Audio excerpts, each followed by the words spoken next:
going to talk today. We're gonna talk Super. We're gonna get deep. We're going deep into Super. The first thing I want to discuss, because we never discussed this on the podcast, is Vermont, man, or Vermouth. Vermouth.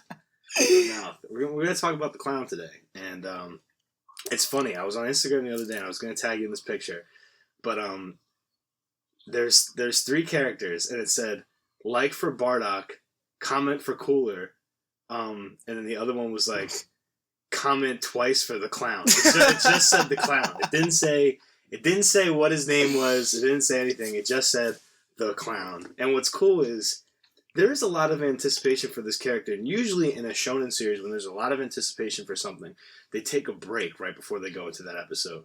And I think we're going to see more of that universe's story, judging from like the preview for this upcoming episode. And there's a break, so I think there's going to be some cool reveals, man. But I just want to... What do you think's going to happen next episode, just in general, with Topa? Yeah, well, we left off because the Clown's universe is Universe 11, and Topo is part of the Pride Troopers, and we got that description of the characters, like the Clown's character, and everyone thought like he would be evil or something would be sinister because of his appearance as a clown, because we associate, in the media that is, like clowns as being evil, like because of It and other horror movies and things like that. But it turns out that he's a good guy, and he loves the Pride Troopers, which Topo is, and that other alien guy that Goku like fights with in the beginning of the theme song in the intro. We see that, so I don't know. Yeah. He's probably gonna be a really good character. But we also got one for his angel, and I think her name's, it has to do with like margaritas or something, because all the angels are based off of alcoholic drinks. Yeah. And it's like Marcita or something like that. And it turns out that she's actually kind of evil. She doesn't like how Vermont doesn't... I forget what it was exactly, but he's not a good guy. You said to me, I'm going to read it. And like these descriptions are kind of like in broken English, so they're hard to understand. Yeah. But Universe 11, Angel Margarita? Margarita, something like that. All right, Angel of Universe 11, which is a given. She always complains to the Kai and Vermont. I keep saying Vermont. For not being strict enough. I guess that means he's just a laid-back kind of guy, right? Yeah. She talks in her own unique way. I don't know what that means. Does she make noises? Like clicks. Yeah, exactly. Talks backwards. It could literally mean anything, man. Yeah. But it's something about that's fascinating. And you're right, dude. Clowns are kind of akin to spiders, right? Like there's a lot of people who are afraid of spiders. In Dragon Ball Z, Goku's afraid of needles, and Vegeta's afraid of worms. But like, you know, I guarantee there's gonna be a situation where a character is afraid of clowns, like Oolong or something like that. And I don't know, like, I mean, he's not in this arc, but he sees the clown, like, freaks out. I don't know, dude. That's a good idea. Like, someone, or maybe on Universe 7, like our team, would probably see him and just get really, like, creeped out. But he's not fighting, so it doesn't matter. But I'm excited for this whole Prod Trooper thing, because as we've seen, that's gonna be like the main villain for this entire arc. But if you think about it, they're not villains; they're just the enemy. That's what's cool about this arc. Are they though? I would argue that in a lot of Dragon Ball, not a lot of Dragon Ball, some of the villains think they're on the righteous path. You know, like maybe that's the case with the Prod Troopers. Like they think they're doing the right thing in their mind. But, like, really, they're wrong. Yeah, that's true. Like Zamasu, same thing with him. Right. But, yeah, it's so... We just don't have enough, man. We just don't have enough to go off of. And it's not fair. We should have got this episode, but we didn't get this episode this week. Broke my heart. It's painful, man. There's this thing in Japan called Golden Week. And during Golden Week, they don't air the anime. And I'm not sure... I don't think it's Golden Week now. But usually when there's a holiday in Japan, like a massive holiday, they take a break from the anime on Sunday. Because I think Tokyo TV doesn't want everyone to miss their favorite shows. So they just kind of, all right, everyone's going on holiday. Like, we'll pick it up when you guys would, like, normally watch it. But that means the rest of the world has to suffer. But, I mean, we got a dub. I didn't watch the dub. I watched it last night. Did you? Yeah, it wasn't bad. was the beginning of the God fight. Yeah, it was. Or Sean what? Shenmue's voice acting was so good. Like it was like classic Goku, and it was cool. It was actually animated pretty well, and Yeah, had that its fight humor. was animated pretty good, man. Mhm. I mean, there's a lot of dips in quality for sure in Super, but not. There was one. I'm not even gonna tell you. I'm not even gonna say. There was this one from the episode. This animation blunder, dude, where Goku's punching Beerus. When you see it, you're probably gonna call me. You're gonna call me right there, dude. You're In- not. It's unforgivable. in outrage. Nah, dude, the worst thing I ever saw was just that it was that still image of Goku that they shrunk and just had it float. Dude, I'd fire the person that did that. I'd fire the person that did that. If there was like an inner office in Toei, I'd bring them in and be like, "Look, this is we're gonna have to Who did this? We're gonna have to let you go. I can't let this slide, dude. It's just awful." It was bad. It really was. But yeah, man, I'm definitely gonna watch that. It was cool, man. I watched. I mean, you probably like Samurai Jack, but you're not really a fan of it. I never watched it growing up. Dude, they had a live Q&A with the creator, and you could call in. Did you call in? No, I did, but dude, first off, it was only for 30 minutes. I didn't get selected. Oh man. All these people got selected, but their questions were actually pretty good, man. What were they? And then what were you going to ask? I was gonna ask, like, I mean, I feel like my question was selfish. Like, there's always somebody, like, whenever you have a Q&A with somebody famous, somebody always asks this. Like, I was gonna ask, the director and creator of Samurai Jack, like, what advice would you have for, like, somebody, like, a young creator that's trying to get to your level, that's, like, trying to direct and create, like, their own animated series and, like, just see what, like, he had to say. Obviously, when he started, the industry was a lot different. It was 12 years ago. Mm-hmm. But, other people asked, like, really interesting questions, but very specific questions. Like, Aku gets shot with this arrow in one of the early episodes of Samurai Jack, and it burns, and somebody asked, why was it burning? And, like, he's actually like, he pulled a tornado. He was like, dude, it was 12 years ago. He's like, I know I did it. He's like, but I don't know why. He's like, there was a reason, though. Like, it was just, like, it was very cool. It was really cool, and his wife was there. And what was interesting is that he said he storyboarded the first episode of Samurai Jack on their honeymoon. Wow. That was really awesome, man. So they were both just talking about that. But yeah, it was cool, man. Adult Swim is airing it, and people are talking about this is like a new golden age of Toonami because Dragon Ball Z is coming back and Samurai Jack is coming back. Yeah, yeah. And it's just like, I don't know, people who lived like in the 2002, 2001 era, like all their favorite shows are coming back and continuing. So it's like a new Toonami golden age kind of. Why are they airing that on Adult Swim? Is it because the content's more mature? Yeah, so season 5 is a lot shorter than a regular season, and it's just to wrap up the story. And it's made for the people who watched it, and so the people who watched it are kind of grown up now. So it's a little more violent. Yeah. It's a little darker. It's still the same length though. Like those cartoons used to be like really short. It's still like really short. But yeah, it's cool that it's airing on Adult Swim now, and it just makes Adult Swim way cooler. Yeah. So wasn't the guy that made Samurai Jack? Didn't they also make the Powerpuff Girls? Yeah. So he actually talked about that in the interview. He said he was drawing so much Powerpuff Girls and Samurai Jack stuff together that he accidentally drew like some Townsville stuff in like a Samurai Jack episode and just kind of, just wrote it off as an Easter egg. But that was like a result of him working on like so much at the same time. But like a lot of people like get that reference and stuff like that. I thought like they did that on principle because it's the same creator and stuff like that. They might have. I remember he said like it was just so much that like he was just like, why not just make this look like something in Townsville and Samurai Jack. I haven't heard Townsville in years. Isn't that crazy? Wow. So wasn't there like a reboot, or there was a music video with Ringo Starr in it? Do you remember that with the Powerpuff Girls? Yeah, I didn't know that, but I remember there was this one episode where it was just like all Beatles references. All Beatles references. Yeah. And growing up, like I didn't really know them, but I knew like they were doing something Beatles, and then I watched it a few years ago. Like ever since I got well versed in the Beatles world. And it's actually really cool. It's really clever how they did it too. So, but I didn't know he was in a music video or anything like. He was. I remember there was like a short reboot before this official reboot, and they all looked different. And like I think he did like an opening theme for them. And there was an animated version of Ringo Starr that was. You never seen this? I've never even heard of it. I need to send this to you. But like he looks older, like he does now. Like it's not like a in animation. Yeah, in animation, like it looks like him. Well, he's an old guy. He's in his 70s, right? Crazy, yeah. Not to embarrass you, man, but you're the only person I know that would call into wasn't it Breakfast with the Beatles or what radio show did you used to call on? You used to get like all this stuff right. No, this is what happened.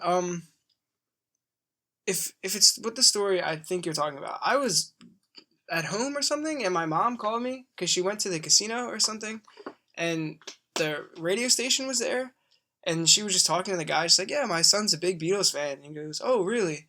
And then he called me. I don't know how. Oh, he called you? Yeah, he called me. And I was on the radio, and he asked me like a Beatles trivia. He's like, "You think you know the Beatles?" I was Really? like, "Yeah, sure." And he asked me a question. I got it right. I was like, "Come on." That's crazy, man. That's funny because you're not. I don't know. You're usually not somebody that like would like somebody calling you just ask you random questions. It was weird. Like it was so weird. That's it really crazy. was bizarre, but it was cool. It means it's not even a cool story. It's just a story. Well, I mean, you are the person that I know that knows the most about the Beatles, man. You are your Beatles mania. How is that? Why is that? I don't know what it is. I remember there was like a. I guess I'm asking is what's the general appeal for like the Beatles that you. That's the thing. I don't think anybody knows. I remember I think there was like a documentary or a book on it or something. Someone actually was like looking into it, and me and Amber actually talking about this. The science of it. Yeah, like nobody knows what it is. It's like the clown. Like, why do we like him? Why do we like it? Yeah. We love it. I mean, he hasn't even done anything yet, but the Beatles actually did something, and they love it. But you just can't explain it. It's weird. It's hard to explain the Beatles, especially from my standpoint, because like I'm not nearly as huge of a fan as you are, and you know I don't know all the intricacies. I can't name like a lot of the songs, but like I don't know. With the clown, it's intrigue. With the Beatles, it feels like bliss. I feel like when you're listening to a song, it's weird. You kind of forget like it's a song. Like it's so natural. It just kind of like is there, man. That's such a dumb explanation. No, it's cool because there's like genres of music. I feel like that's how it is. Like just instrumental like beats and stuff like that, ambient beats. But it just takes you away. It's so much fun to listen to. I texted in the group the other day. I found this Dilla beat, and this doesn't have to do anything with the Beatles. It's just like the power of music. And it's so amazing how music can transport you. Like back in time, you know what I mean? You'll associate a song with a memory. But this was like, I heard the song and like I closed my eyes. Like I pictured being in like some European country, like on a sunset and just staring out at the water. And like, it was like really beautiful. I was using guided imagery while listening to this song. And it was just like, That's wow. pretty cool. No, man, music definitely has, you know, the power to do that, give you like really intense visualizations. I'm the kind of person, like when I listen to a song for the first time, I think of like a video that would go with it. Like that's always what I do, man. Like, and I think it's cool because with the Beatles, like they have whole movies that are named after songs. So right? That's so funny. Yeah, man. Like we always reference the Help movie, but like if you just think about that song and all the stuff that happens in that movie, it's even cooler, you know? It's so funny. That song's like a really deep song, but it's actually like a really serious song, the lyrics. Really? I always thought that was like one of their less like just kind of funny, silly songs. Yeah, you would think so, but Is there background on it? Yeah, John Lennon, it was actually kind of like a cry for help, like. Really? Yeah, like in dead seriousness, he's like, I wish I recorded it after the Beatles because it's like very personal, but it got brushed over, and then they made it a poppy song. It's still a great song. It's a cool song. Now I find and realize help in many ways. That's the one part I remember. It sounds like he's like there's a conclusion to those lyrics. Like now I've gotten help, right?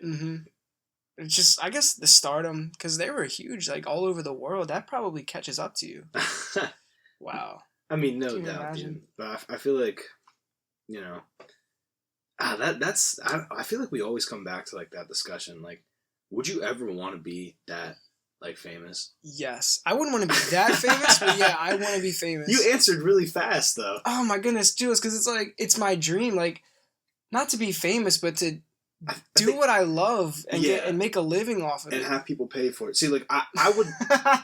See, I think it's cool. I mean, listen, man, that's the dream. I think it's cool to have fans. You know what I'm saying? Yeah, that's what it is. I want fans. I think it's cool to have fans, but I don't think it's cool to be famous, man.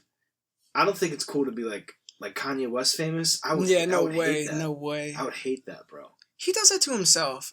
If you think about it. What sucks is that there's no way out of that life. Even if you stop making stuff forever, which is essentially kind of like what happened to like, I don't know, a whole bunch of like older stars. You're still that famous forever. Yeah, like a one-hit wonder thing. But he has so many songs, and he has good music too. But he's just such a character, and that's what everyone knows him for now. It's not even the content; it's just like his characteristics. And did you guys hear there's a college out in California that gives a semester course about Kanye West. That's insane. It's like a sociology type course about Kanye West and his lifestyles. I mean, that's probably popular with all the kids, but it's also it's probably a pretty good class too. Yeah, it's entertaining. I would take it. Yeah, I would take it. Dude, of course I would take it.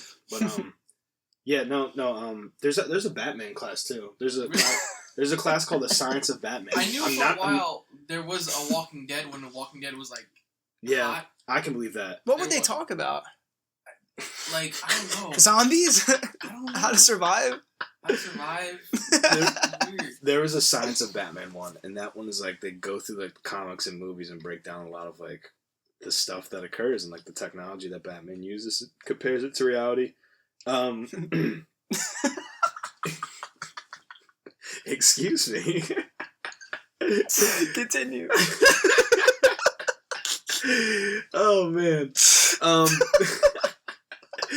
Alright, but yeah, it's all that stuff, man. And I take a college course like that. I took one in college where it was natural disasters in Hollywood. Man, that class was funny. Dude, we would watch we'd watch a video of like a low budget video. There's like a movie called Volcano Attack. And it'd just be like a volcano, like lava comes down, like burns houses. And we would talk about like how realistic that is. And it's funny because like lava moves really slow, Mm-hmm. so like you could have plenty of time to just in real life to just leave your house. Like that's what the class was like. We would just compare movies to actual natural disasters. But hey, you can make a class about anything. But back to the point about being famous, because I kind of want to stick on that. So there's this whole thing that Jay showed me, and World Star Hip Hop, quote unquote, wasn't it?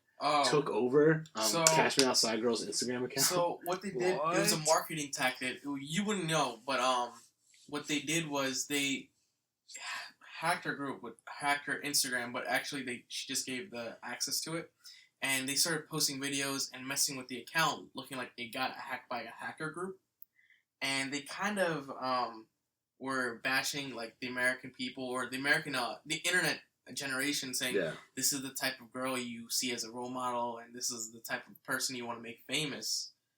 And he's like, watch what'll happen. So it's like kind of like a countdown type thing. Like you've seen Mr. Robot, right? Okay, so you won't get the references. But what the part I wanted to get to is that you mentioned, and there's this meme on there that said Cash Me Outside Girl, and listed how like she's disrespectful to her mom, disrespectful to Dr. Phil, and gets like all these views. And like this kid from India, I think. Yeah, the kid from India. I guess he's from India or some Middle Eastern country. He's like 13, her same age. He's already in college. By the time he's 18, he should have 2 master's degrees in 2 different fields. Yeah. Which he plans to do. So he's like this genius 13-year-old, and the meme was like, the problem that's wrong with America is that we pay attention to Cash Me Outside Girl, not the India kid. And now, this is what I have to say about that. I'm saying you can't blame the American people, and you can't blame all these viral people that get famous. Because think about it. What would you rather watch? Would you rather watch a kid who's like really successful? Like it's impressive. Don't get me wrong. Like a kid that's really successful, has got everything put together, and is a really smart kid, or a girl who goes on Dr. Phil's show and says, "Catch me outside." Think about it. No, think about it. Think about it before you laugh. Listen, think about it. I'm right though. I'm right though. As much as we hate to admit it, we want to watch the girl and Dr. Phil go and say, "Catch me outside." Why do we want to do that? Don't say. Why do we want to do that? And here's the thing. Why do we want to do that? We want to do that because, and this is what I believe, all right? I want to hear it because I know you got an opinion. I want to hear it, but this is what I believe. I believe that when we look at that 13-year-old, it makes us feel bad about ourselves, right? We're judging ourselves based off that 13-year-old. It's like, oh, like I'm going through college, like, this kid's 13. He's already got his life together. Who cares about this? I don't want to watch this. But we want to see, oh, someone's being disrespectful on Dr. Phil. Of course I want to watch that. That's hilarious. You know what I'm saying? And you can't fault people for wanting to watch that because one is naturally more entertaining, in my opinion. Yeah. Like, you could say I'm such a decent person. I would watch this, like, little 13-year-old, like, over Catch Me Outside. But, dude, Catch Me Outside is, like, what do you got? What's your take on it? No, it's undoubtedly more entertaining. Undoubtedly. And I see it as this. The kid who's, like that 13-year-old boy who's going to school, it's something we could be looking up to. But it's not entertaining, like you said. It's all about entertainment. I think I can't say without laughing. I think the Catch Me Outside girl is so funny. But in a way, I feel bad for her. because she's only 13. She doesn't know what she's doing. Right. That's how it is. And I feel bad. I feel like that the internet people, I call them like the meme generation, which isn't a bad thing. Yeah, like it's not a bad thing. That's a good way. That's a good way to label it. Because I love memes. I'm not gonna lie. We all do. No, they're too funny. They're the political cartoons of our generation of today. That is true. So I kind of feel bad for her because she thinks that she's doing the right thing, but she's not doing the right thing. She's having all these people, put things in her head that, hey, you're doing the right thing. I heard they're giving her a show or something. Yeah. She's getting a show, but we're gonna watch it because we like to watch it. It's not that I don't think I respect your opinion undoubtedly, but I don't see the kid as he has his life together. He's smarter than I am, but I'm going through college. No, I give that kid props. All the props in the world. And in fact, that encourages me to work harder. If some 13-year-old kid is, if he's gonna get his 2 masters by 18, I could, write all these research papers I can do, but.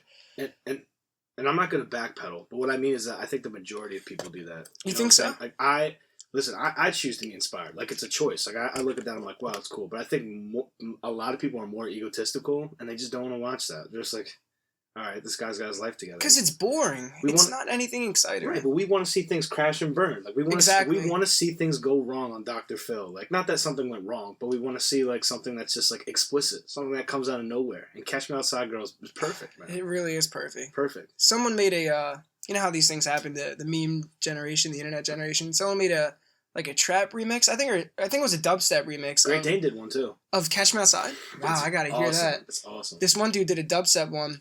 It goes hard. It's insane. It's so good. Yeah, man. Yeah, it's the remix generation, man. It's the meme generation as much as it's the remix generation. Let's talk about memes for a second because let's talk about memes. I talk about this with my roommates at school all the time. Like, how do these things happen? What makes it a meme? It has to be like the biggest snowball effect ever. For example, Grand Theft Auto San Andreas. There's this scene. This is probably one of my favorite memes. There's this scene. It's like a cutscene before a mission starts. You know how Grand Theft Auto is. And they're at a drive-through and they're all ordering stuff and like the 3 guys are like, oh, I'll get like a number 10 and number 6. Let me get a number 5. And the one dude, Big Smoke, he's like, I'll take 2 number 9s and number 9 large. And he orders this huge order. And for some reason, that became a meme. And my friend said it one day. He's like, I'll have 2 number 9s. And I was like, are you quoting Grand Theft Auto San Andreas? He goes, yeah. I was like, you played it? He goes, no, just a meme. And it blew my mind. I'm like, how is this a meme now? It's so funny. Like, What in Tarnation is a meme. Catch Me Outside's a meme. The one where, like, the guy's, like, scratching his head. Like, how do these things happen? It's amazing. It blows my mind. It is. What I think is so crazy about that, and I've never played San Andreas to that point, so it's funny that you said that, because I've actually never heard of that meme until now, but it's funny that is a meme, is it's wildfire. Like, the thing is... That's exactly it. Once it catches, it catches. Like, how about that? I didn't have the podcast around then, but dude, I was amazed at the Ken Bone thing. Like, that Ken Bone thing was like... You know what I'm talking about, right? Yeah, but that kind of died, though, fast. It died, but remember when it caught? Like, it was just boom. It was everywhere. It was literally one image of this guy, and it was just like, whoo, just like blew up like fire. Just him with like the microphone. He didn't even do anything. Exactly. He asked the question. He asked the question. It's so funny. I think that's like the theme of this podcast right now. It's like, what is it that factor that just draws people immediately? Like, immediately. To me, I think, in the case of memes, one person makes a really funny joke, and then everybody makes that their inside joke. Because it's funny. You know what I'm saying? And what I think is kind of sucky is that the person who initially made that joke, I think about the first person who, like, you know, got the picture on Microsoft Paint and put the font in, like... The white font. Yeah. The impact font, dude. That's what a font that you were using way before memes, dude. Like, when we were younger, you were using that font for everything, remember? And that was, like, before memes, like... No, when we were doing, like, early, like, basic, like, graphic stuff, dude, like, for Avalanche. Yeah, that's right, yeah, we would just use that, yeah. And for, like, your films, like, that was always the font you used, and, like, that was way before memes, man, so... It's funny, because that font is now famous, but the guy who, like, makes the initial meme that sparks, like, the meme storm, he never gets, like, any credit, you know? No. He never gets any credit. He could tell people, like, I'm the guy who made the Bad Luck Brian meme. Everyone's like, yeah, right. Get out of here. That's what's so crazy. And that's what is kind of upsetting about the internet, and I feel like I talk about this all the time in the podcast, but, like, there's no more ownership. Like, you can never, ever say, I started that meme because now everybody is building off of that idea. It belongs to everybody now. It doesn't belong to you. You know? It's like it just comes out of the dark. Like, really, it just comes out of the darkness of the internet. And what's crazy is that the people who are older than us that they're part of huge corporations and they're trying to advertise to young people, they're scratching their heads because they're trying to recreate that. Mm-hmm. Like when you hit 95 out of here, I'm not sure if you do. Do you see the Taco Bell? Yeah, I do. The breakfast. I know what you're talking about. Where it's that meme? Yeah. Where it's like Monday fail? Monday fail. Do you see that? They're trying. I have seen that. They're trying so hard to recreate the firestorm that is a meme, but they can't because the problem is if you sit down and really try and create it, you don't. It has to be by accident. Mm-hmm. That's the craziest part. Were any of you into Reddit before like it became popular? No. I just started using Reddit this year. Ant's big into Reddit. Yeah, I love it now. I think it's hilarious. I used to use it like 7 years ago when it was. Oh my! That's wild. Yeah, when it was unpopular and it was like underground, and that was kind of like the basis of memes, like this, like the platform where memes started, until like. Reddit just grew mainstream, so celebrities now use it for Q&As and stuff like AMA, that. right? Ask me anything. Ask me anything. Ask me anything. Reddit's really cool because it's a community of like, if you have an interest, you can go to that subreddit and you can talk to people about this interest. That you're interested in something that I'm not interested in, or I'm interested in something that you're not interested in, and you can't really talk to anybody about it. If you go to these communities and you talk about it, like, it's amazing. I love it so much. Is it really cool? I've never tried it. It's awesome. It's so cool. Download Reddit on your iPhone and go to the subreddit. This podcast is sponsored by Reddit. That'd be awesome. Maybe eventually. But, yeah. And that's the magic of the internet, man. That's what's so... It brings people together, but also tears people apart. Alex asked me a question today out of the blue, which is really funny. We were eating at the restaurant, and he goes, do you think the internet humanizes people or dehumanizes people? That's a very good question. And just out of the blue, it was so funny. We were just eating, and Alex asked me that. And Sounds like he's been thinking about that. He's a thinker. Wish he was down here, he'd be on the podcast. The thinker. What I have to say about that is I think it humanizes people. And the reason I say that is because exactly what you said. It gives us the chance to get more information. And if you're a weirdo, think about if you're a weirdo in like the 80s, like you would never know that there's other weirdos out there. And you would feel less weird. You know what I'm saying? But like now it's like you can meet people and it doesn't matter what you like. There's somebody else that likes it or somebody else that's going through a similar situation that you can reach out to. Now, on the flip side of that, I think that the internet gives us so much that we've become so desensitized to like what media is. Like, dude, nobody cares about the integrity of a film anymore. They're just like, well, I can watch as many as I want. Like, who cares? You know, like, that's so true. There's no work done. Like, I feel that way. Every Saturday I watch Dragon Ball, the dub and the sub, like, and it's just like that, and I want more. But back when we were kids, you were happy just to watch one. You were like, oh my gosh. After 20 minutes, you're like, wow, that was so great. But today, it's just like, that's it? Like, where's the next one? You know? So I think it desensitizes you in a media light, where you're such an avid consumer now, that if media could be portrayed on your body by, like, physical weight, by fat, we'd all be humongous. Okay, that's good. You know what I'm saying? Because, like, we're just avid consumers now. That's why we're always on our phone. That's why we're always looking at a screen. That's what it is. That's so sickening. Like when you're walking through town or something, and you just see everyone like with their heads down, looking at their phone. Or it's bad for your neck. It can injure your neck. Yeah, that's true. They say it's the equivalent of having like a 15-pound weight on your neck if you keep doing that. Yeah. Jeez Louise. Hold your phone up, man. Just walk like this. You'd get robbed, dude.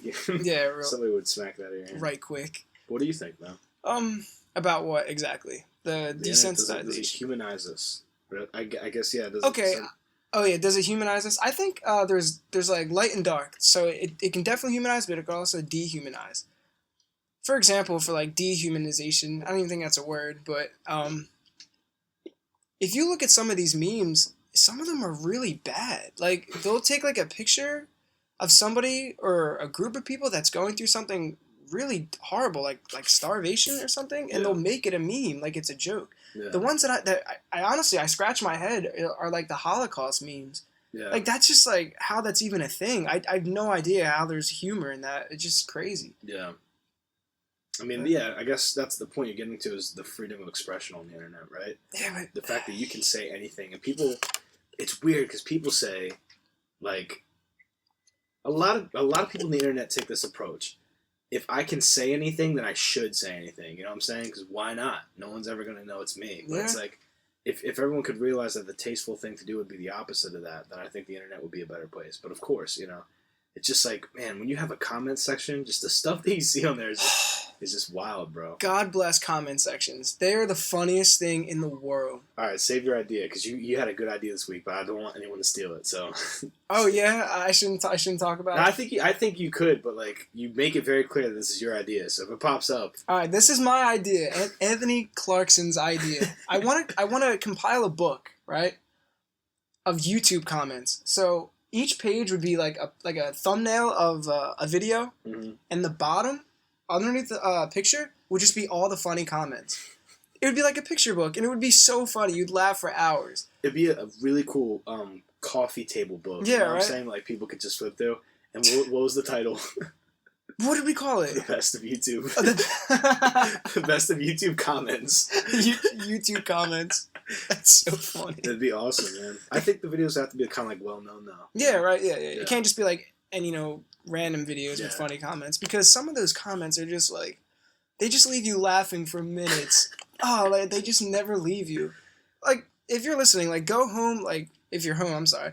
Go on the internet, even though we're talking about the internet, and just look up funny YouTube comments and tell me that wouldn't be the funniest book ever. Because some of them are just hilarious. There was this one. Let me give an example. Go for it. It's a classic. It's somebody uploaded the Iron Man behind the scenes, like working, like the people doing the CGI, whatever it was. Yeah. And it was a picture of the guy who did the CGI, and he's wearing these gloves, right? He's wearing these like zebra gloves, and it's like the comment was like a conversation between the director and the CGI guy, and the director would be like, "Hey, CGI guy, we're gonna be filming a behind the scenes, so come out." And he goes, "Sure, let me just put on my zebra gloves before we come out." Dude, it was just so ridiculous. And this is the last one. This is me and Ed's favorite.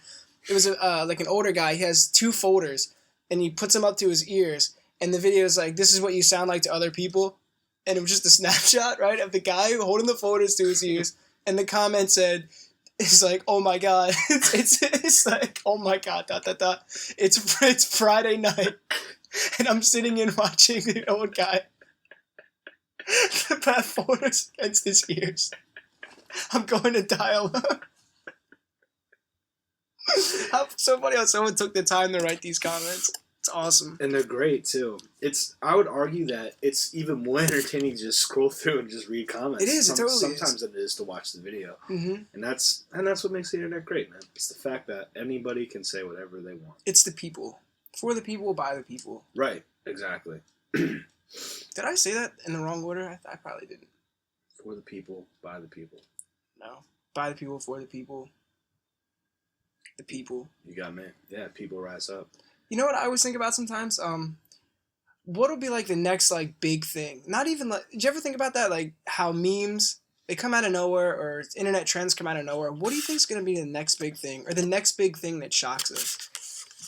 That shocks us? I'd say there's already a bunch of shocking stuff on the dark web, which I've never really been to per se, but I've seen like some stuff, I guess. But I think that's bad. I think the next big thing is VR. I think that's gonna be huge. Like I think there's gonna be. This is my assumption. Video games are no longer gonna be on a console. There's gonna be a room in your house called a video game room, and there's gonna come a time where people are gonna be like, "Oh man, like this house doesn't have a video game room. You guys are lame." It's gonna be like that normal. You think so? Yeah, it's just a room. It's just a room that's like, I don't know, like 500 by 500 feet. And you stand in the middle of it, and there's a VR thing on the wall, and that room becomes your video game console. Like, you walk around that room, and you can fight in that room, and you can do all this crazy stuff in that room, and that's, like, the thing. And it's VR. And it's going to be connected to everybody else's VR room, so you can see other people walking around and stuff like that. That's my assumption. I think it's going to be like that. There's just going to be a room in your house, a little projector that hits you, so the light displacement knows where you are, so you can walk around 3D space. You have goggles on, you have 2 controllers in your hand, and that's it. You're on an adventure, and you have headphones on. So, and that's it. People are going to be so plugged in. Because think about it, man. We're already plugged in. Like, I'm looking at my phone, and I have my headphones on. I'm super plugged in. That's, like, the highest point of being plugged in. It's just literally being in another place, man. And I think that's what it's going to come to. It's going to be a VR room. You know what it'd be? Like, that's a cool idea. Not only just for video games, but just not even the video game room, the VR room. Could you imagine having a room that's just VR? That'd be pretty cool. I've never done virtual reality. You have at work. Talk about it. Have you talked about it on the cast? No, never. Never. So, that pretty much what happened was, one of the producers, Michael O'Reilly, he had this, 360 camera, like a Google camera. You know, the ones that they do Google Earth with? Mm-hmm. And he attached it to his motorcycle on his commute to work. So we put on the headset, and we could essentially just kind of sit down in a chair if you wanted to, or anyways, you didn't have to sit down. But when you put the goggles on, you could see the whole entire trip. You can look around at the sky and stuff. It was really, really cool. And then he went to a museum and he did the same thing. He was walking around the museum, so you can put the goggles on and kind of explore that space. But what really, really got me is they gave me headphones and they gave me a headset, and then they gave me the controllers, and they're like, all right, now you're going to go explore a ship. So I was thinking I'm going to be on the deck of the ship. I'm going to see the sky and the water. What the guy didn't tell me is that the ship was already sunk. So when I booted up the VR set, there's sounds of water, and I'm underwater. I'm on a ship that's sunk, and the graphics look so good.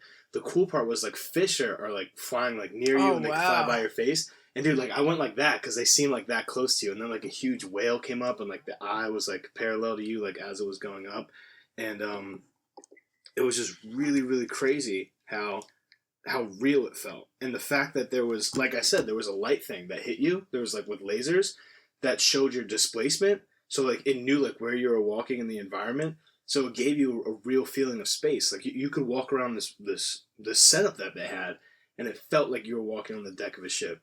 And what's cool is that you can buy it. Anybody can buy it. They can buy the set. It's expensive. It's $1,000, but you can hook it up to your computer, and you can do this in the privacy of your own home. The VR room. Yeah, dude. In the VR room, there's a bunch of people. There's a bunch of really, really cool developers that are making stuff for this, and it's not really expensive. The software, the hardware is really expensive, and you can go, man. You can go explore rainforest. There's this one called 3D. It's 3D real time paint with the controller. You can paint around you, so you can make stuff you could make a halo around yourself, and you can actually build a fort with the controllers, and you can build things that aren't really there. And it's you could spend days, man. You could spend days just playing all the games that they have. And that's why I'm thinking that that's the next big thing. How you're thinking about now, because you haven't been exposed to it. But once everybody gets exposed to it, it's going to be a necessity. It's I need a VR set. I need a VR room. Oh, you don't have PlayStation? You don't have Xbox? That's how it's going to be. You don't have VR? Come on, bro. That's necessity. So I think that's the new big thing. Wow. So you think every household is going to get one in time?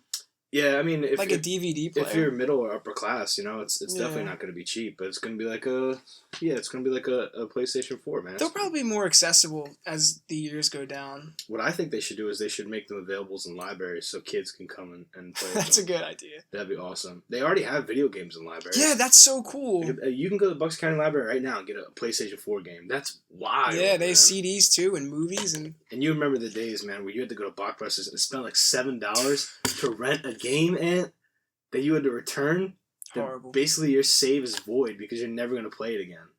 That's so true. I remember. You want to talk about depressing? That's depressing. That is depressing. You know, you want to talk about depressing? How there's still a few Blockbusters left. That's depressing. How do they survive? No idea. Probably just off the little snacks that you buy when you're checking out. Is there anybody out there that checks out a movie just for the feeling of renting a movie physically? Probably. Probably. Redbox. Redbox? Well, Redbox. Yeah, that's right. Redbox is a little different though, right? We're talking about going to Blockbuster. I know, but I thought they went out of business. Completely done. No, I think there's I honestly think there's 4 stores left or something. Yeah. Really? Yeah, because I remember I watched a video about it, I think earlier in the summer or something. It was really interesting. But it's just weird. Working at a video store in 2017, dude. Dude, that's a unique situation. You can have a weird job, but it's probably not as weird as that job. That's really weird. You're working. You're the ultimate hipster if you work. Oh my goodness. Oh, yeah. You are the ultimate hipster. That is so funny. I mean, I don't mean to label people. I'm saying they're probably pretty self-righteous. They're just yeah, man, I just work at a video store, dude. And imagine walking around searching for something that you want to watch. Yeah. Those days are gone, bro. Why Well, would because you- we have the internet. Like, this is going back to the internet. Like, Right. you have, and you said desensitization. Yeah, that's what you said, right? Desensitization. It's, I'm sorry, I'm stumbling over that word. No. But it's so crazy because it's at your fingertips. Like, you can watch anything. Last night, I was overwhelmed because I wanted to watch a movie, and I never watch movies, ever. You don't. That's why I was very surprised. Yeah, and I was, like, overwhelmed. I didn't know what to watch. And you asked. And I asked, like, oh, the one you recommended, I'm definitely going to watch it. But I didn't watch it because I had a movie on that list I wanted to knock That's off my cool, list. man. I would watch True Romance too, dude. It was really good. Well, Sorry, that's I not, didn't mean to that's spoil how, it no. if you were getting to that. No, that's not what I'm getting to. I'm just saying, like, I was overwhelmed. And because of how much is out there, that's why I asked for, like, if I could use your guys' Netflix account. That sounds so cheap, but I don't have Netflix, so I don't use it. And I wanted to go on Netflix because it would narrow my searches down. It would, be easier. So I'm online and, like, I'm at Google. I'm just like, all right, what the heck am I going to watch? Right. So I put up my list of movies I had to watch, and then I watched it. Was that the first on the list? It was the first I could think of. My list is like that. It's so embarrassing. People are like, oh, have you ever seen this? I'm like, no, I haven't seen it. No, I'm the same way, man. Like, man, you ever have like a person that you hang around, like an older person that makes like movie references all the time, Mm-hmm. and like, you remember that? You know what movie that's from? And you're just like, no, Nope. I don't. Get Like away if from I me. did, I would have initially laughed. You know what I'm saying? Like, Yeah. if I did know that reference, like I would give you at least a pity laugh. But because I don't, everyone always does that stuff. Older people are like, you ever seen that one? Like, oh, no. No, I don't. Sorry. I don't have time to watch it, man. That's so funny. Like me and my dad were talking about it. He's like, "There's so many shows like I want to watch. I can't. I can't wrap my head around it." I've never taken your dad as a show guy. I feel like he's more of a live sports guy. I feel like you're one of the two. My dad just loves movies and TV. It's Oh, weird. really? Yeah, I just watch his games. he does. Sports and movies is like his life. See, that's gonna be a thing. VR sports. You're gonna be like, there's gonna be like a VR camera that's set up like on the field, and like you're gonna go into your VR room and watch the game, but you're watching the game from like where like the player sits. Wow, that would be pretty cool. Like you're actually at the game. That's gonna be the new thing. That's gonna be that new that wave. That good. Yeah, but That's gonna be awesome. time can only tell. Like VR concerts. Wow. Yeah. See, my thing is like you're gonna have to pay for entry just like you would to the actual event. So you're gonna have to pay like a ticket. It's like, do you want to actually go there or do you want to do it in your VR room? Either way, you have to pay admission. Dude, talk about desensitization. If you're gonna do that, that's sad. And then think about how sad it is when no one comes to the concert, where it's just a bunch of cameras standing in front of them. That's sad. That's insane. I was watching concert footage the other night. Netflix has live concerts. Really? Yeah, they have a whole section for it. That's cool. That's What actually was really that? cool. I was on YouTube and I was watching. I've been on like this Wu-Tang Clan kick, like crazy. I've been listening to them so much and just watching them rap live. They're so funny. Like Ghostface live is so funny. But I was actually watching footage from when we went to the Raekwon concert at the TLA, and it was weird seeing it because we were in the front row and someone like panned out. Dude, there were so many people there. It was crazy. Now that I think about it, there were a lot of people there. It was insane. I can't believe how many people were there. And that's why that opening act got overpowered. Yeah, he got Remember that? booed off the stage. That yeah. was crazy because everybody just wanted Wu-Tang so bad. If you were in that position, what would you do? So let's put it in context. We went to the Raekwon concert, and they had an opening act, and he was like a younger guy. Young kid. Yeah, he was doing his thing, and the crowd started booing, and they started they started I don't know saying, why you're laughing. it's fun. Because this kid's rapping, he's like all over the stage, and everyone's like Wu-Tang. Like, Yeah. how would you react to that? Well, I'm going to say this. He did the right thing where you don't get caught up in it. You don't try and fight the crowd. Because you can only do that when you're a stand-up comedian. I think that's the only time you can fight the crowd and be like, well, you guys suck. Like, blah, blah, blah. And you just drop a bomb and you start attacking everybody in the crowd. I think you can only do that when you're a comedian. When you're a rapper, when you're a musician, you just have to carry on and just let your art speak for you. And if people don't like it, they don't like it, man. And it's gonna suck. I'm not gonna tell you it's gonna be pretty, man. Like, Yeah. that's why, like, you always laugh at me, but I clap for him because, like, I clap for him because, dude, that's so hard to do. Like, people don't Yeah. understand. Like, that's really difficult to do. Especially, like, with art, man, you're putting yourself out there. And you know what it's like when you rap, man. Because a lot of your stuff, it comes from the heart. And when you're spitting, man, it becomes, like, you're making yourself vulnerable. And to make yourself vulnerable and have people, like, boo, that's really, really tough. Yeah. But you're not made to be a performer if you can't take that in stride. And he did. He just kept spitting. He finished his songs, and then he got off stage. Yeah. But he also did mention it. He was like, hey, man, like, I know you guys aren't giving me props, but like, you know, at least be respectful in recognizing who's coming up next. Like, at least be respectful. Exactly. Yeah. You know? We were doing that. We were being respectful. We felt bad. Of course, man. Of course we were being respectful. You know, but a lot of people aren't, man. A lot of people don't see the importance of like people coming up. But they don't realize that, you know, Raekwon and Ghostface, like, they were in that same situation. Like, they were just kids, like, trying to rap. Like, everybody was, you know? So, they're so cool. Like, hearing them talk about music, it just sounds like us. Because, like, Ray and Ghost, like, they call each other their brothers, and they work on so many things together. It's such a cool partnership. I think that's the appeal of rap groups, especially Wu-Tang. Like, it's just like the MTV Cribs episode where they go into, like, RZA's room and he talks about, like, all the kung fu movies he has and stuff. Like, you just realize, like, wow, this is a bunch of friends that live together, you know, and they make, like, dope art. Like, that's the dream. That is the dream. That's a life that's most coveted, you know what I'm saying? But I think the one lesson we learn time and time again is that it's a life that, for some reason, doesn't last long. Like, it's never forever, you know? It's never, like, eventually people break up. Eventually, like, it's different paths. Eventually, you know, not that things fall apart in a bad way, but it's just, like, you know, we can't always live forever together. Exactly. Everything's not, like, as cracked up as it seems to be. That's what you hear artists say all the time. So, it was Kurt Cobain's birthday the other day, and I'm not really into Nirvana, but they have, like, this, like, really big reputation. And for good reason. I could see why, but I'm just not really into that. But I really like Kurt Cobain, and he killed himself. And I read the suicide note, and he just said, I go out there, and I thought this would be everything I wanted to be, and I'm just not happy. You know what I mean? So you hear that all the time, but yeah, man. Well, definitely, like, people are looking for things, you know, and sometimes, like, they spend all this time, like, getting to a place where they think they're gonna finally find it, and then they don't, and that's huge, man. And it can happen to a megastar, and it can happen to an average person. Yeah, that's a really haunting note, man. That's so scary because, like, we want that so bad, and I think about that sometimes. Like, what if it's not cracked up? Well, that just, like, I feel like this is gonna get really deep. I feel weird. We can talk, man. The podcast is like that, but because, like, sometimes, like, I think about the future, and I'm just like, hey, I'm working so hard at this. Like, think about it, like school. And let's say, like, if I get to where I want to do, I get that job. What if I'm just not happy? You know what I mean? I think the fear of, like, being not happy about something is so scary. It is, man, and there's different philosophies when it comes to that, man. So, and, you know, there's people who struggle with that, like, it's a chemical imbalance and stuff like that.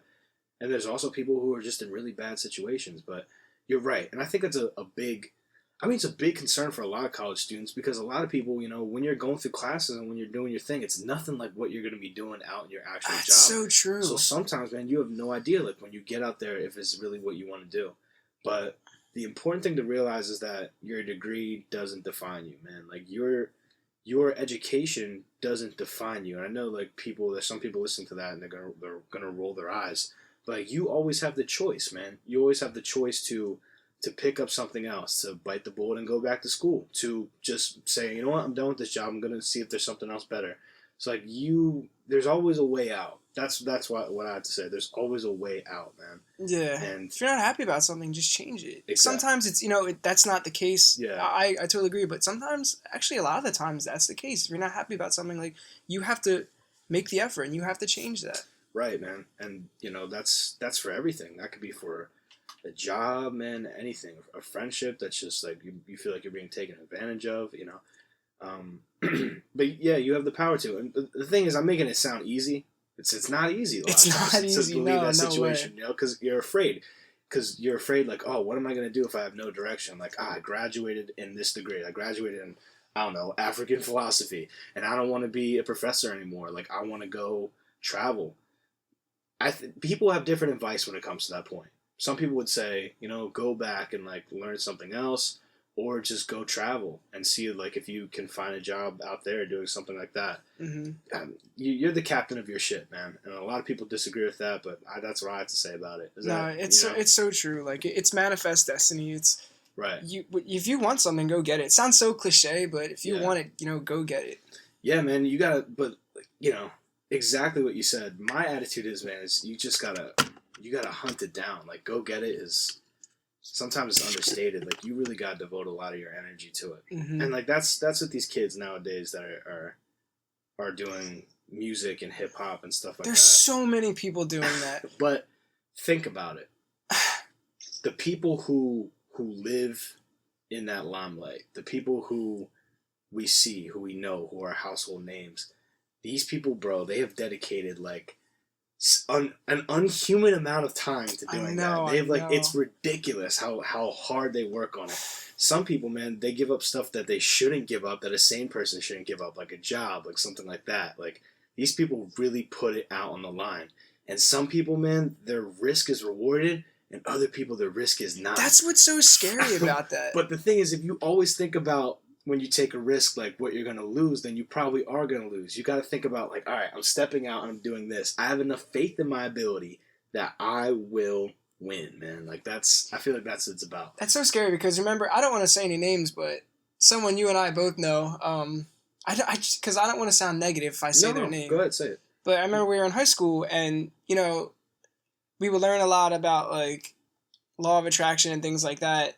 And our professor at the time, or teacher at the time, I should say, he was like, if you have that, I'm not trying to put words in his mouth, but he was like, if you have a plan A, go for the plan A. Like, if it's something like a dream, I don't think that's a smart idea. And even in high school, I thought that. I was like, that's not a good idea. Like, I love rapping, like, more than anything, but I'm not going to, dedicate that over school or over, like, my plan A. Like, that'll be my plan B. Well, yeah, think about Homeboy Sandman, right? This guy's a teacher. You know Perfect. He's a perfect example. This guy's a teacher, but he's also a super creative rapper, and he has tours and he has great content. You know what I'm saying? But like he had a plan A, but he took enough time to establish himself so that like his dream would work. Exactly. Right? Yeah. So that's, in my way, that's a good way to be. But I also see the point of what he was trying to say, whereas that if you have a plan A, you go for it. This is what I believe. I feel like a lot of this is redundant, so I'm going to break it down. You got to be honest with yourself, right? Like, there's some things that you're just not going to be able to do. Like, if you can't walk, it's going to be hard for you to be a super athlete. You know what I'm saying? Like, if you have a stuttering problem that you physically can't overcome, it's going to be hard for you to be a rapper. So you have to be realistic with yourself. Exactly. If you have the ability to do what you want to do, then you can hone it and sharpen it and make it good, then I feel like you can do it. It's going to take a lot of time. There's going to be a lot of resistance. But if you keep doing it every single day, eventually, man, you're going to get to that point where it's like, oh, I'm finally getting props and things are going to take off for you. But if you waver, man, if you self-doubt and you're like, oh, I'm not really as good like as I think I am, like, blah, blah, like, maybe what's the point of working on this? Like, and you go I can around, relate to that so much. And you go around this blah, blah, like, stuff, that's it. Like, I'm drawing the ribbon sometimes, and I'm like, I'm reading, like, Akira Toriyama's mangas, and I'm reading Ichiro Oda's mangas, and I'm like, dang, bro, like, they were my age, and they were making stuff like this, like, what's the point? Like, why should I draw anymore? You know what I'm saying? But, like, when we were in high school, keep that thought, I just want to relate to that. When we were in high school, and, like, 2011, and Odd Future came out, and they blew up.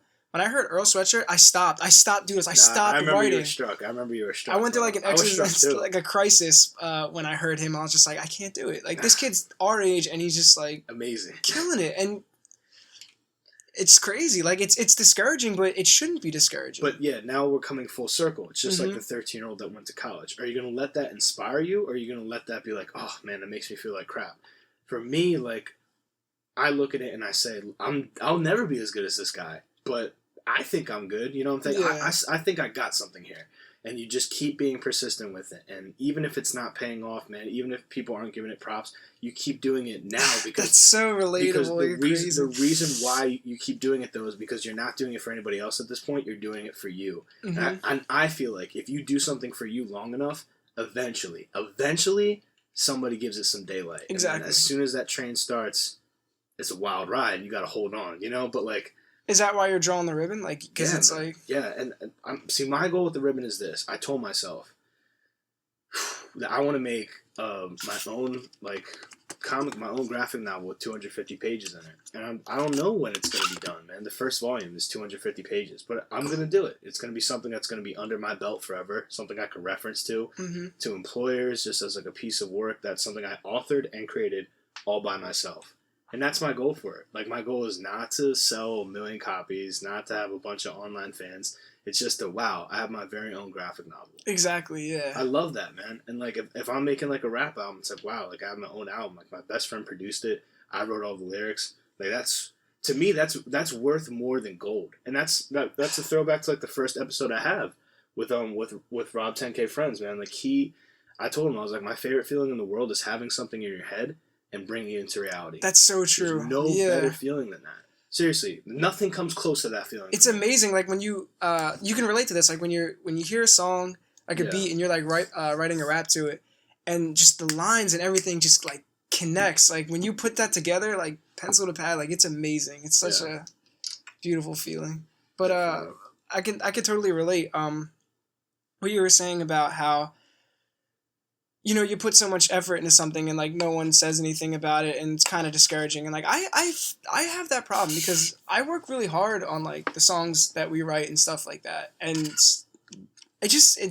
I'm not looking for, you know, like the fame or the attention. It's just like I want that. Hey, like this is cool, and like I can relate to that. You know what I mean? Like that's cool. Like that's what I feel like you want to do with the ribbon too. Like someone's like, hey, like this is really good. I love looking at this artwork. You know, I draw my own, you know what I mean? This inspires me to want to draw. I remember it was an interview with Toriyama about American manga artists. I can't remember exactly what it was off the top, but he was glad he was inspiring Americans to pick up a Japanese art form of, you know, manga drawing. And he did that for you. And that's what I want to do with someone else. That's what A$AP Rock did for me, Doom. Right. It's awesome. It's just so cool. I think great creators want to do that. The guy who made Adventure Time in an interview, he said, I really wish people would stop emailing me. I'm going to take him. I mean, it might not be exactly what he said, but it was along these lines. He's like, I really wish people would stop emailing me and sending me letters about helping out with Adventure Time and have them.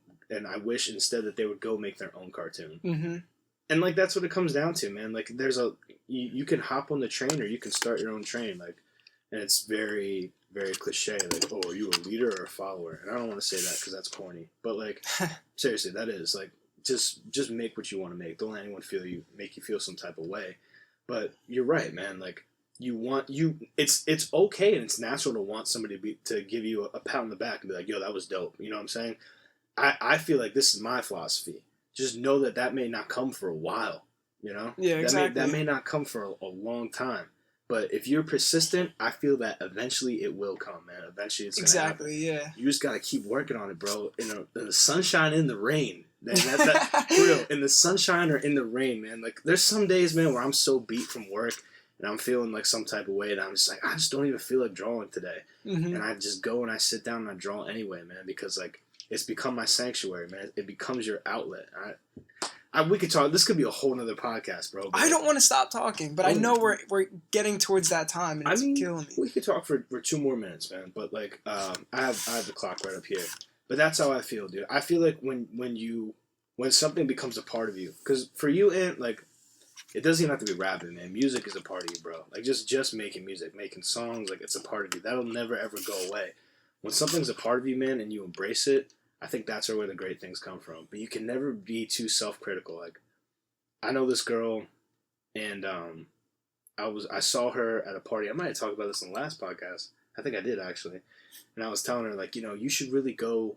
She's a really great artist. I was like, you should really go and start an art gallery in Philly and just have your friends and family come and like have an art show. She's like, I don't know, because like I don't want people looking that closely at my artwork. Like it makes me feel like vulnerable. You know, it makes me feel like what are people gonna think?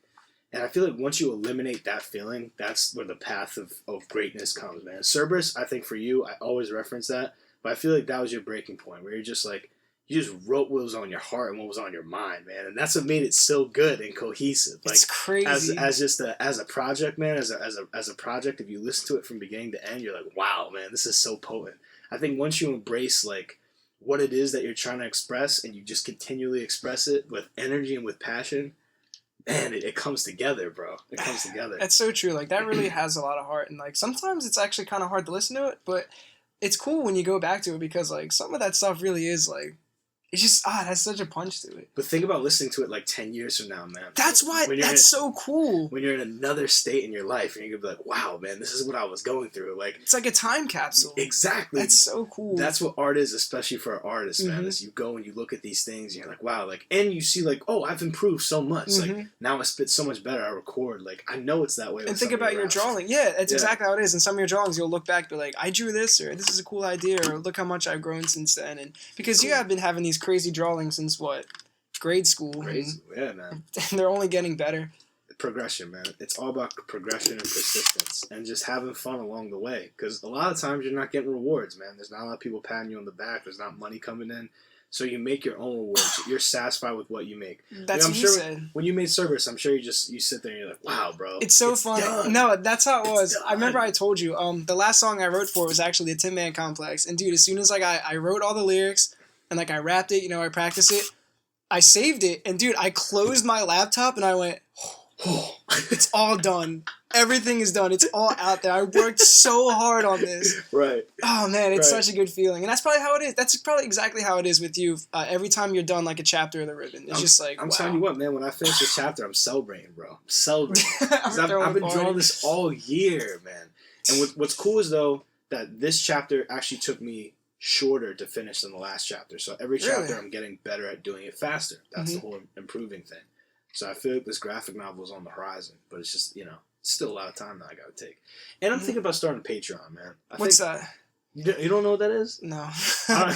So like Patreon is like you can have people go crowdfund. It's not like Jay. What's that other site where you can make a video and pitch something and people give money to you? Is it Twitch?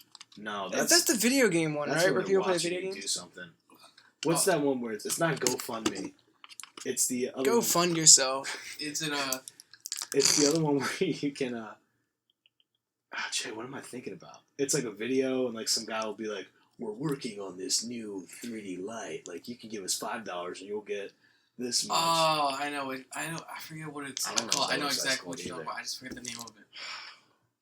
Well, continue because now I'm intrigued. Well, it's kind of like that, man, where it's like, you can be like, hey, like, Would you have to be live or? no. You have what you work on essentially. Like, if you're a YouTuber, you have like your YouTube videos, and like, you're like, hey, if you like this, Is it crowdfunder? no, Is it GoFundMe? no. I'm talking about Patreon right now, but it's kind of like that website where you set stuff up. Basically, what I'm saying is, you can have people that that are just like your friends that like support like your thing or whatever. They like it. And you can have like a page to be like, hey, like if you like this content that keeps coming out, like you can give me $1 or $2, and like I'll mention you like in the credits of like my next thing and stuff like that. So you can constantly have people that are just like, oh, like they want to see like their name appear somewhere, and like pretty much like their like little publicity that they get from that, like they give you a very small like monetary donation. It could be something like that, and it helps you pretty much make money off of like the creative stuff that you're doing. Is it Hatch Fund? No. It's such a simple one. Jay, I think we're past it, man. I'm sorry. I just don't want to be annoying, but like it's fine. It's fine. it's anyway. It's you're basically pitching what you're making, and people can give you money. Strangers, anybody, they just click on it and be like, oh, this is interesting. Like they'll listen to a little bit of your music or whatever, and be like, oh, this is cool, and like they'll throw you $1. You know what I'm saying? Like it's that kind of system. Wasn't there like a story where someone actually had their tuition paid from something like that? Like they asked for like $1 and all these people donated it and paid like his whole college tuition? I don't know about that story. I know about the Venmo one where the guy was it held the sign up? Dude, that's need insane. money for beer and he got like $50,000. Crazy. Insane. That is so funny. But nah, you should totally do it. I'd throw $1. I'll throw 5. You know what's funny? The person who actually paid for that Venmo guy was actually Venmo.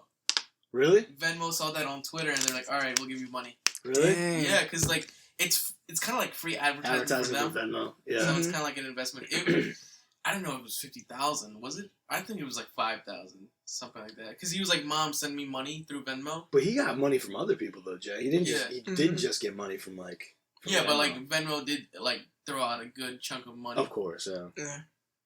But You yeah, should totally do it, dudes. make a Patreon, man. You should do it too. I think everyone should. Everyone should follow their creative dreams, man. That's what it comes down to. Not even creative. If it's like goal dreams, if it's anything like you want to accomplish, anything you want to be, go for it. If your dream is to watch every episode of Grey's Anatomy, you can do it. You could definitely You do can it. accomplish that dream. If your dream is to Ignore the haters. order one item of each from Wendy's, you can do that. It's crazy. Start off with baby steps. That concludes episode 10, man. Unless there's something that I missed that you want to talk about. No, I think we covered all grounds. It just sucks. It breaks my heart because I don't want to stop. We can go look at cool comics and stuff now. I got Toriyama art books we can look at and stuff. Nice. And we can play video games. My brother got the new Zelda art book. We didn't even talk about Breath of the Wild. Well, should we just launch into that? I don't know, because I played a little of it, and I have an opinion on it. Let's talk about Breath of the Wild. All right, we'll go. This is Andrewcast overtime.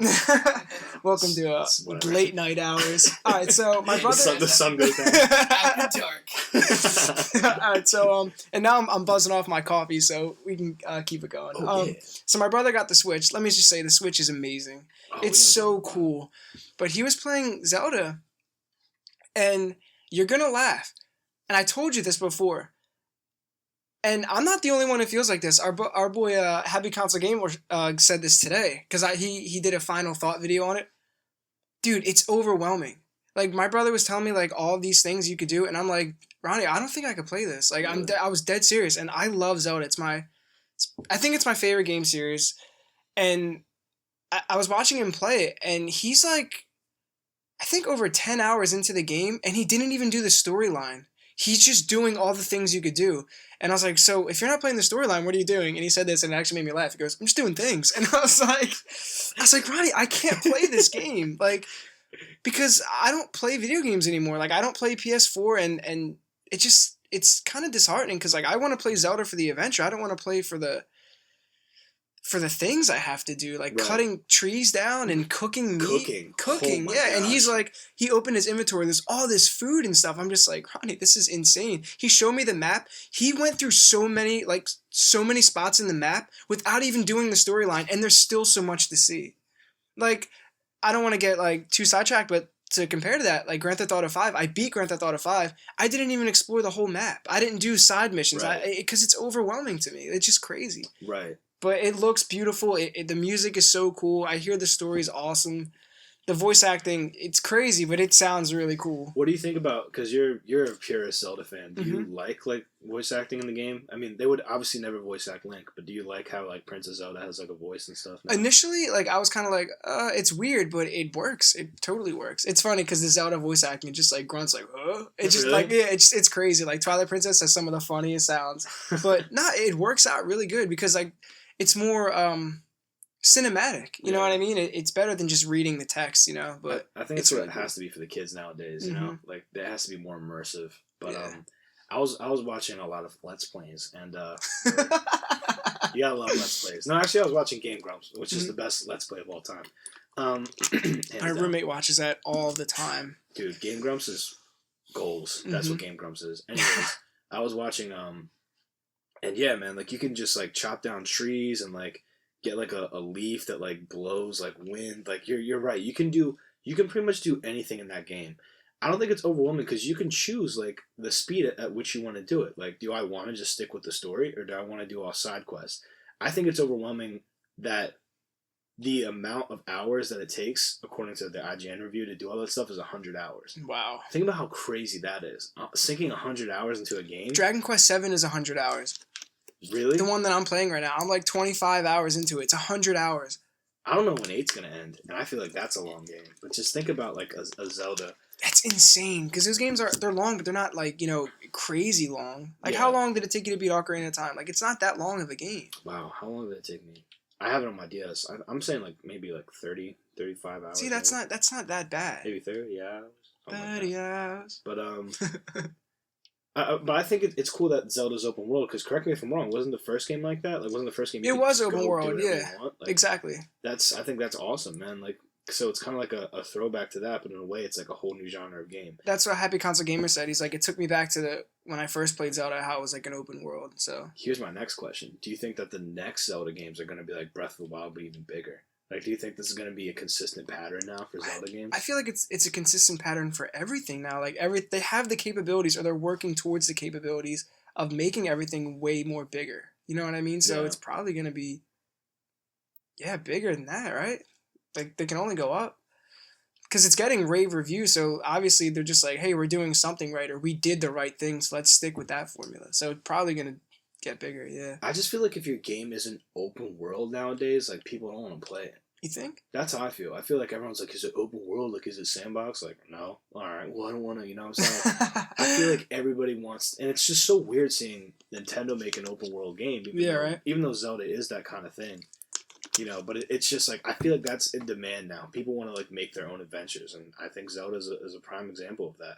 I hear you can go right to the final boss. Exactly, you'll just get killed in one hit. Ronnie told me that. Yeah, I was just like, wow, that's crazy. insane. It's so wild. That's like not fun. You know what I mean? Like that just when I heard that, I just was just like, why? It takes discipline. You have to be disciplined, man. Discipline. You have to tell yourself like, okay, like there's a lot of training and stuff and other stories I'm gonna do before I go beat the boss, because like, you know, a kid would just be like, I want to beat the game now, but like that's not rewarding, you know? Like, no, that's stupid. I think it's cool that it leaves it up to your discretion, and the fact that it's gotten perfect reviews from like every single source online just makes me want to all get it. down the board. So you played with the Switch. I kind of want to shift to that. How was it like as far as hardware? Like, are you like, is it comfortable? Like, what does it feel like? It looks like really comfortable, but it just plays fine. It's just like a controller. But what's amazing about it is you could take it anywhere. Like Really? my brother, like he Snapchatted me the other day. He brought it out to the diner and was just like playing out there. Like that's insane. Nintendo is so innovative. I don't know. Even the Wii really cool. was so innovative. Yeah, man. What's that's another thing I want to talk to you about. Do you like how this Zelda game, like Breath of the Wild, like kind of takes place in the future and actually mixes like Zelda with like technology? Like, what do you think about that? Like with robots and stuff like that. It's kind of cool because Skyward Sword had like I forget the name of it. I haven't played that game since it came out, but they had like some robots in there too. I mean, it's cool. It's not completely futuristic, to my understanding, but it's a cool concept. It's not bad. I think it's cool that the Skyward Sword art style stuck. Like that's now like the consistent Zelda art style. Yeah, and it's a good art style. You know, it's really cool. But another thing I was impressed at with Breath of the Wild is that you can find the Master Sword. Like it's somewhere in the map. Like you can actually go find it and get it. Yeah, that's crazy. And you can find Epona too. Like how Ronnie Ronnie got Epona. Yeah, he did. He found it. That's. It's cool because it has like all these nods to people like who have played the games. Like of course there's gonna be the races like the Gorons and the that's like a like continuing thing. Yeah. Yeah, but you know, it's cool how it has those like little things that just nods to people and stuff like that. That'd be cool if you could find Majora's Mask. That'd be awesome. Yeah. Dude, how sick would that be? You know what's cool about Zelda games? Like they always develop different looks, like art styles. So Ocarina of Time had its thing. Majora's Mask is Ocarina of Time, just a bit darker. Twilight Princess is like really like gothic looking. Skyward Sword's like cartoony, which is cool, and then Wind Waker is a completely different thing. That's like that keeps things fresh. You know what I mean? Right. Like that's what's so cool about Zelda. I like how Zelda is just like it's different iterations of the same character and same villains, like in different timelines. That's so cool. Like the timeline. Awesome. And where does this game fit in with the timeline? My brother thinks that it's 100 years after Ocarina. Somebody made a video for it on YouTube, and it's like an hour long. You know how those things are, Yeah. man. Like somebody had to go through and explain it. But like, if Skyward Sword is the very first one, where did your brother say it was again? He said, I think he said it was 100 years after Ocarina.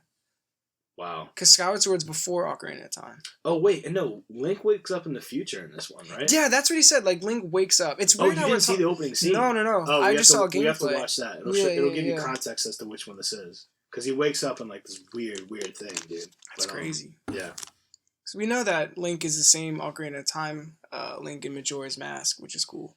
Yeah. The timeline's so cool because like how it splits. There's like a different like alternates. Like if Link lost in Ocarina of Time, if Link won, or against yeah. in the last fight. So cool. Super nerdy, man. Nerdy, but it's cool. It's so cool and it's so confusing, but it's so nerdy. I have so many topics I want to jump into right now, but we're gonna have to save it. I mean, unless you want to keep going. Oh man. 2 hour special? The first ever 2 hour special.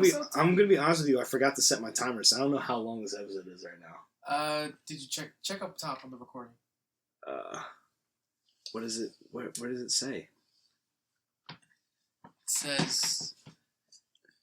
I'm gonna edit all this out, by the way. Yeah. It's not a big deal, but let's keep going for another like 15 minutes. All right, we got it. Episode 10's extravaganza. All right. Yeah. So, what I was gonna say is like, it's cool how like there's a link between people who like old school video games and hip hop. Like it goes hand in hand.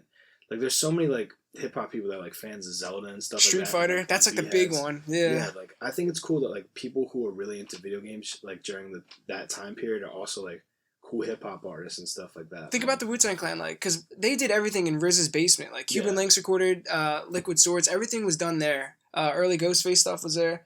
And what they would do, like, this is what they would do. They'd hang out, write rhymes, and play video games and watch kung fu movies. That's it. It's what they would do. Like, that's like the link, which is pretty cool. So you think that because the creation of hip hop is so domestic, that's why a lot of them are like into movies and video games and stuff? Because like you're basically just kind of chilling inside when you're making like rap music, you know? So it's just like those. I mean, that's what we do. That's exactly what we do. And it sucks is we get distracted by some of that stuff. When we were playing Mystical Ninja, we didn't get a thing done. No way, dude. Remember how stressed out we were playing that game? The game was so difficult, but it was so rewarding. It was so much fun. What's the Super Nintendo one called? Legend of the Mystical Ninja. If you guys want a hard game, hard. If you want it to be impossible, play it by yourself. Yeah, play it by yourself and don't use save states. Oh my goodness, man. That game is impossible. It was fun though. Dude, they have 3 other ones for the Super Nintendo, but they're in Japanese. People are working on the translations, and I have to check it. I haven't checked it since last year, but I think someone's working on the second one. As soon as we get it, we're gonna play it straight through. Somebody's working on the second one? Mm-hmm. Fans, We could play the Japanese dub, though, man. But we can't read it. Do you need the dialogue to beat that game, though? I feel like it's kind of... I think so, because remember we were playing it, it was kind of cryptic. We had to read what the guy said. I don't know exactly what he said, but we had to go to town, and he told us what to do. He's like, bring me this so you can excel in the game. I miss those games, man. Those are the kind of video games I like. The kind of video games that are simple, but they're co-op. Yeah, right? So much fun. You could sink so much time into that, man. Like now it's all online. It's all online, yeah. bro. You can just, you wait for your friend, which is cool, Yeah, and then you go on. I wish you were into Call of Duty Zombies so you could play with us, man.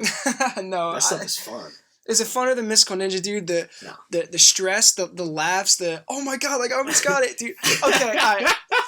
Yeah. Let's relive that game real quick. Say the game again so people don't... Legend of the Mystical Ninja, Super Nintendo. Fun, cool art styles, amazing music. It's so challenging. Oh my gosh. All right. Oh my goodness. So this game is really, really hard because you have to like hit enemies to get coins or Ryo in that game, which is the Japanese coins. And that's how you like upgrade your weapons. But holy cow, you can friendly fire, which means you can accidentally hit each other, which leads to just a barrage of really, really terrible, oh my gosh moments. And the boss fights. Remember the one boss fight where you have to throw money at it? Like if you don't throw the money at it, you can't beat it. It's impossible. And we ran out of money. You run out of money, dude. Classic. Anything that can go wrong in that game can go wrong. It's what a video game should be. It's by the seat of your pants, your wits, you know what exactly, I'm saying? I gotta go back and grind now. I lost. I gotta take it like a man. Nowadays, there's a whole bunch of ways to get past. You ever play a game where it's like the boss beats you 3 times? It's like, would you like to lower the difficulty? Like, don't insult me. Yeah, games are getting easier, and sometimes I take that. Oh yeah, because like I can't. Okay, I was playing Bravely Default, and I think you remember this. You were playing for me. You were just grinding, and I was stuck in that cave, and I couldn't get out because the enemies were too high. like their battle powers were too high, and they were just killing me every time. Like I couldn't get out of the cave. I was like, I'm gonna have to restart the game. Yeah, I'm going to have to restart the game. I went into the settings. You can turn off the encounter rate. Because you know how it's turn-based battles? Whoa. It's random encounters. You can turn it down so you can get out. Was yours on the highest rate? It was on normal. Oh, okay. Because the highest one, I did it for grinding reasons. Every 2 or 3 steps, I was in a fight. But it's cool. insane. But it's cool because like you level up a lot, which is cool. But like I had to cheat. Like I feel like it's cheating. Well, it's not if you went into a dungeon and you were unprepared. It's just like in Dragon Quest when you can cast a vac, you know what I'm saying? Oh, exactly. Yeah, sometimes you need to do that. Sometimes you're like, oh, snap, I underestimated this boss. Mm-hmm. I need to get out of this cave. You know what I'm saying? Everyone's been in that position, man. Yeah.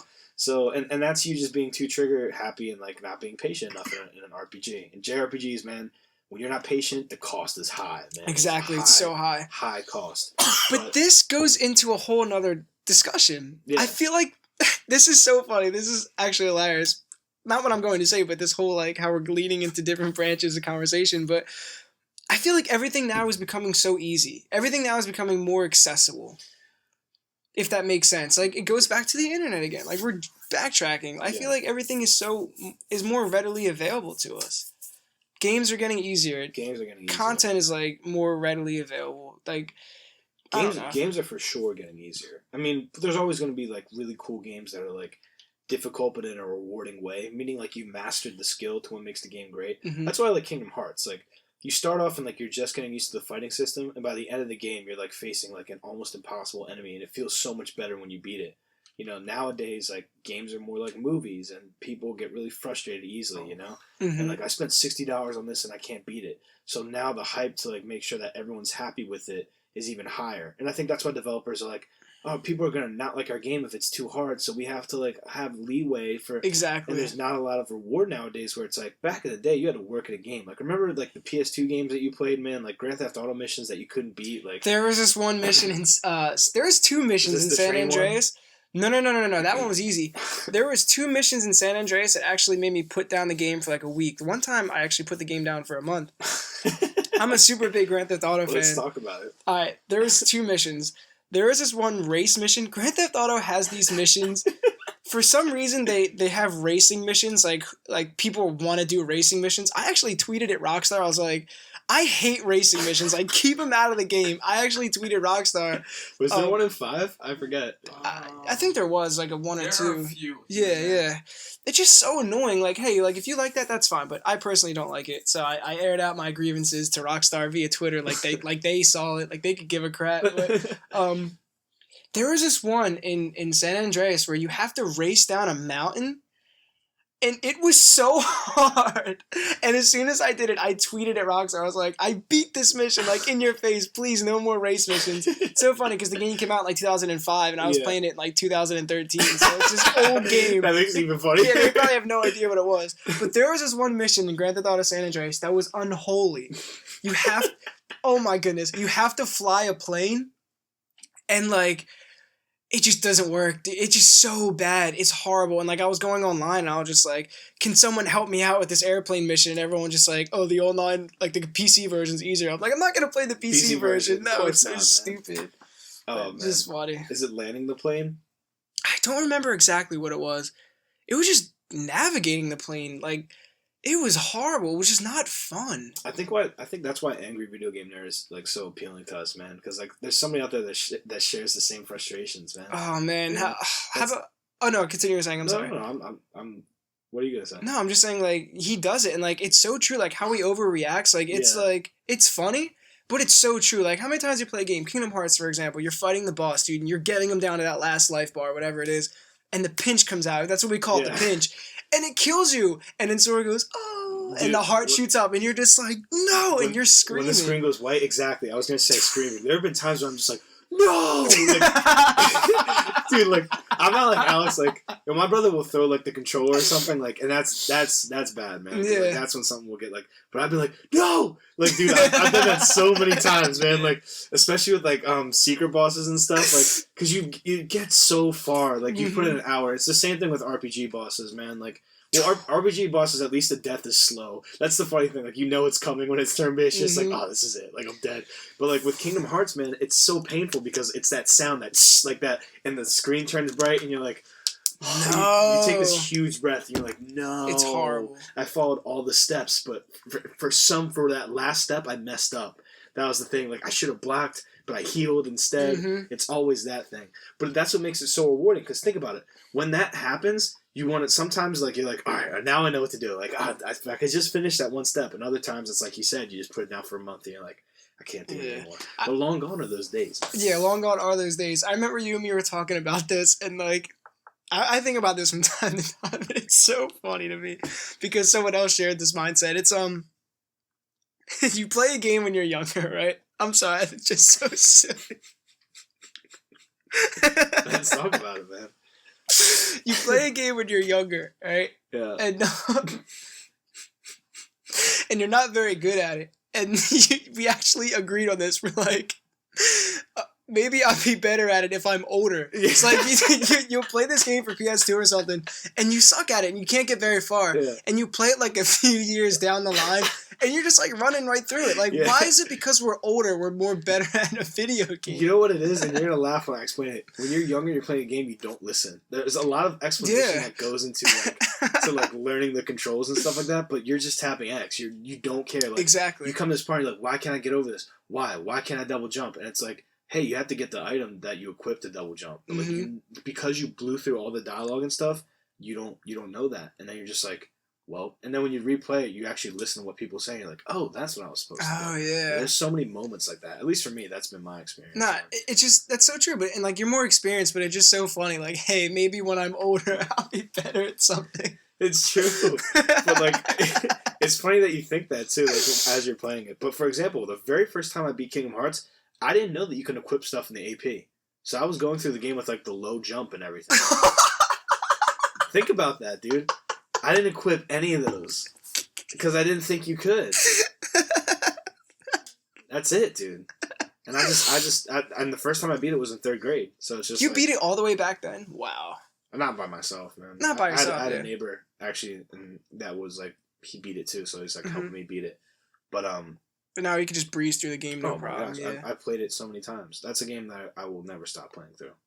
But yeah, I didn't know that you could equip anything. And that's hilarious. It's funny, man, because when you're older, you understand, and I think it sucks because as a little kid, you want to play video games, but there's just not a lot of games that you're going to be good at, especially like RPG games, RPGs, right? Yeah. I remember when I was in like, I'm actually kind of embarrassed by this story, but like I wanted to play RPG games so bad because my best buddy from years ago, his brother used to play 7, and I used to watch him play Final Fantasy 7. I was like, this is so cool. Like I thought turn-based battle was like so cool and like strategic.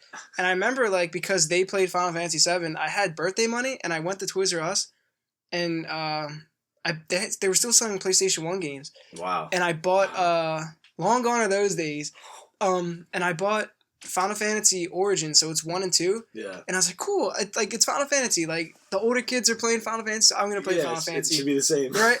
No, dude, I got nowhere. Like, I would turn-based battle, and, like, I would just die. You know what I mean? It's just ridiculous. It's just so funny. But now that I'm older, hey, maybe I'll be better at this when I'm older. Man, right. And that's the magic of video games, man. And the magic is, like, there's stuff that you just appreciate, like, the more that you play. Like, for example, like, you probably played that Final Fantasy game and it soured your impression of what a Final Fantasy game is. It's just so discouraging. Like, maybe this isn't as fun as I thought it was. But then you come back to it and you're like, wait, this is awesome. You know what I'm saying? It's fun. So much fun. I don't know, man. I'm talked out, bro. I think we did a good job with this episode. We did a great job. The 10th episode spectacular. 10th episode, like 3 hour special. I don't know how long this is. I got some stuff to edit out, I guess. But and thanks for coming on. Always a pleasure. Do you have anything that like you're working on that you want people to know about yet, or no? It's cool if you don't. No, I mean I could say it. I'm working on a brand new rap mixtape. I don't like saying the word mixtape, but I'll say compilation, I guess. And it's the 5th one, and it's called Overkill. And after graduation, it should be out in the summertime. Sweet. So I already got like 2 or 3 songs written. I'm trying to put 20 tracks on it. That's a lot. That's overkill, right? That's why I kind of want to call it Overkill. I'm excited, man. So, yeah, it should be a lot of fun. Cool. So be on the lookout for Overkill. That's coming soon. AC, thanks for being on. This is episode 10. We out.